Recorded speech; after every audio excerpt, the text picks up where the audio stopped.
Evangelho de Mateus, capítulo 17. 6 dias depois, Jesus levou consigo Pedro e os dois irmãos, Tiago e João, até um monte alto. Enquanto os três observavam, a aparência de Jesus foi transformada de tal modo que seu rosto brilhava como o sol e suas roupas se tornavam brancas como a luz. De repente, Moisés e Elias apareceram e começaram a falar com Jesus. Pedro exclamou: Senhor, é maravilhoso estarmos aqui. Se quiser, farei 3 tendas. Uma será a sua, uma de Moisés e outra de Elias. Enquanto ele ainda falava, uma nuvem brilhante os cobriu, e uma voz que vinha da nuvem disse: Este é o meu filho amado, que me dá grande alegria. Ouçam-no. Os discípulos ficaram aterrorizados e caíram com o rosto em terra. Então Jesus veio e os tocou. Levantem-se, disse ele. Não tenham medo. E quando levantaram os olhos, viram apenas Jesus.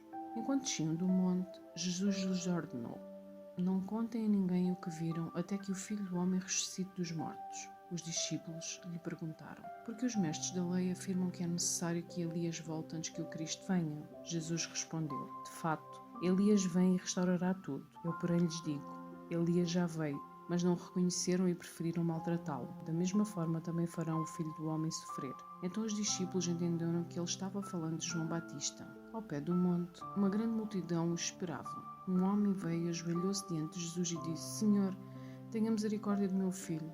Ele tem convulsões e sofre terrivelmente.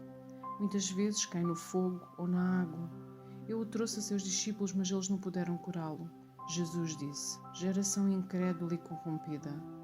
Até quando estarei com vocês? Até quando terei de suportá-los?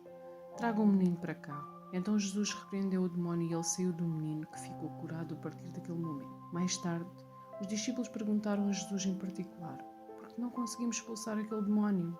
Porque a sua fé é muito pequena, respondeu Jesus.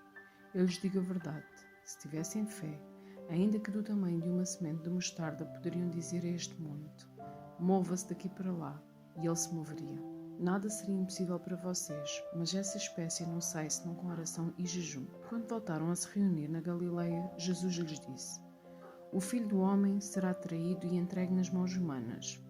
Será morto e no terceiro dia ressuscitará. E os discípulos se encheram de tristeza. Quando Jesus e seus discípulos chegaram a Cafarnaum, os cobradores do imposto do templo abordaram Pedro e lhe perguntaram: Seu mestre não paga o imposto do templo? Sim, paga, respondeu Pedro. Em seguida entrou em casa.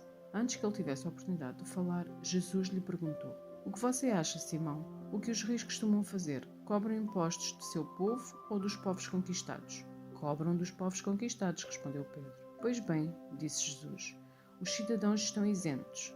Mas, como não queremos que se ofendam, deixa até ao mar e jogue o anzol. Abra a boca do primeiro peixe que pegar, ali encontrará uma moeda de prata. Pegue-a e use-a para pagar os impostos por nós os dois.